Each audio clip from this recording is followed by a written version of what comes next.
Hello, Kentucky. Kentucky was named the second best squad, with Duke at the forefront. Unbelievable. Let's analyze the attributes of this program that Pope is building. Let's see. It's a construction of the Kentucky Wildcats roster for the 2025-26 season is a true testament to Mark Pope's strategic vision and recruiting prowess.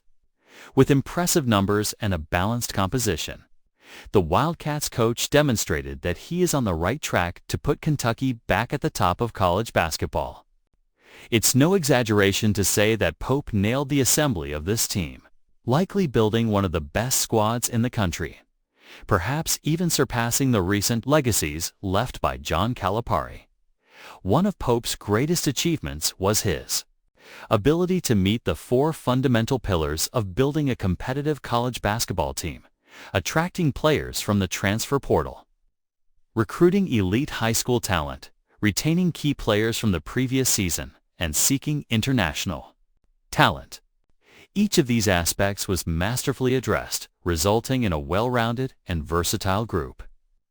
This holistic approach has been recognized not only by BBN fans, but also by expert analysts such as Bart Torvik, whose metrics placed Kentucky second in projected effective talent rankings with an 87.6 rating, trailing only the traditional Duke 90.5.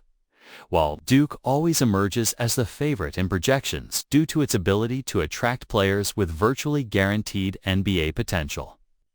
The fact that Kentucky is close behind reinforces the strength of Pope's work.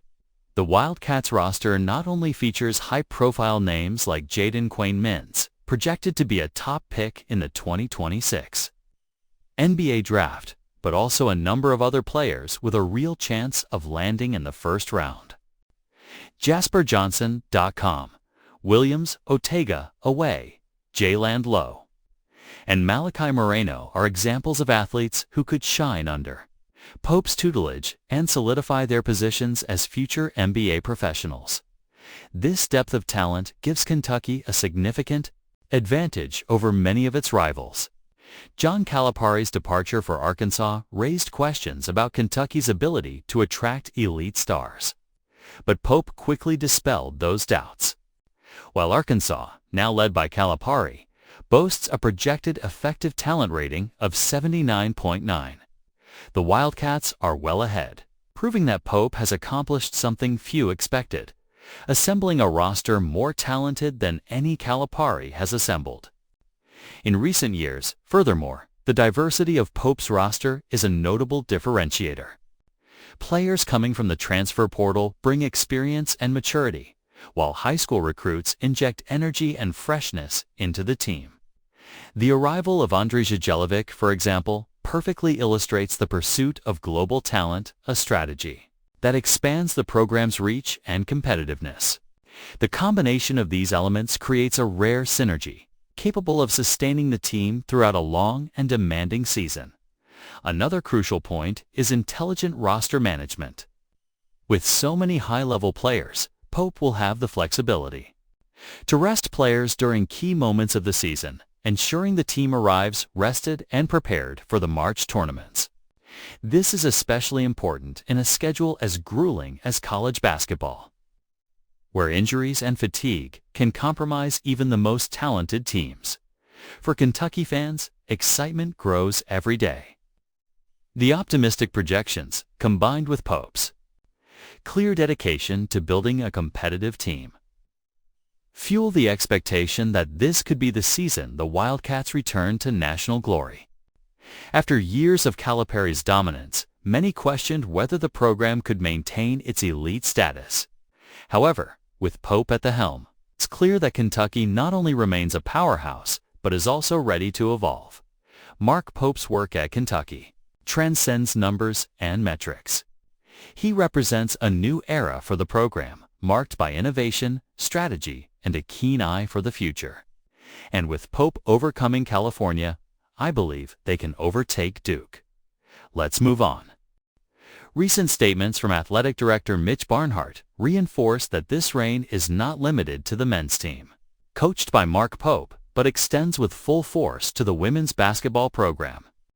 At a time of transformation in the college sports landscape, with revenue sharing becoming a central topic of discussion, Kentucky demonstrates an unwavering commitment to maintaining its tradition of basketball excellence, ensuring that both the men's and women's programs are equipped to compete at the highest level. The news that Kentucky is prioritizing women's basketball under the leadership of Coach Kenny Brooks is an exciting milestone for Wildcats fans. The recent $82 million renovation of historic Memorial Coliseum, home of the women's team, is not only a structural improvement, but a symbol of the university's robust investment in the program's future.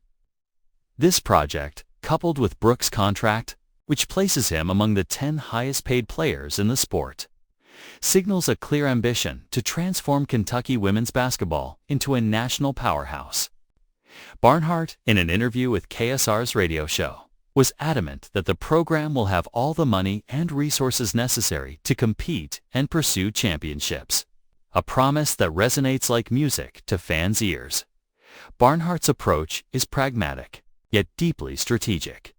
Inspired by Rob Mullins, a former colleague and current athletic director at Oregon, Barnhart embraces the philosophy of matching resources to expectations. In other words, Kentucky isn't just pouring money into its programs, but carefully aligning those investments with its coaches' goals.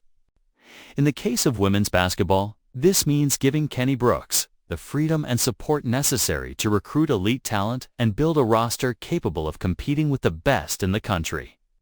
"Tell us what you need," Barnhart reportedly told Brooks, a phrase that sums up the administration's confidence in the coach and his vision for the program. This collaborative mindset extends to the men's team, led by Mark Pope, whose arrival at Kentucky has brought new energy to the program.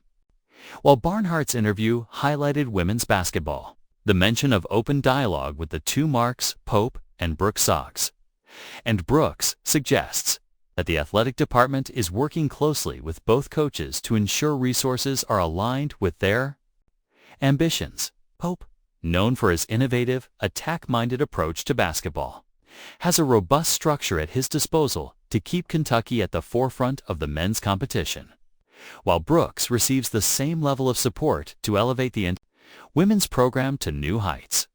Recent recruiting success is another highlight. Barnhart noted that both coaches were able to attract the players they wanted, indicating that Kentucky remains an attractive destination for top college basketball talent. This ability to attract elite athletes, combined with Barnhart's infrastructure, investments and strategic vision, puts the program in an enviable position for the future. "We're in a good position," the athletic director stated, a statement that reflects not only confidence, but a certainty grounded in doing the right thing. Revenue sharing, which could be a hurdle for many programs, appears to be an opportunity at Kentucky.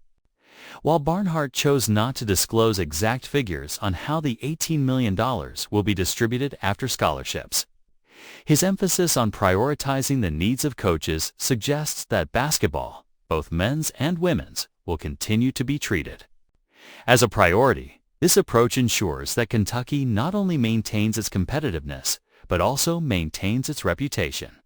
I want to see the Wildcats athletics working together. Leave your comments.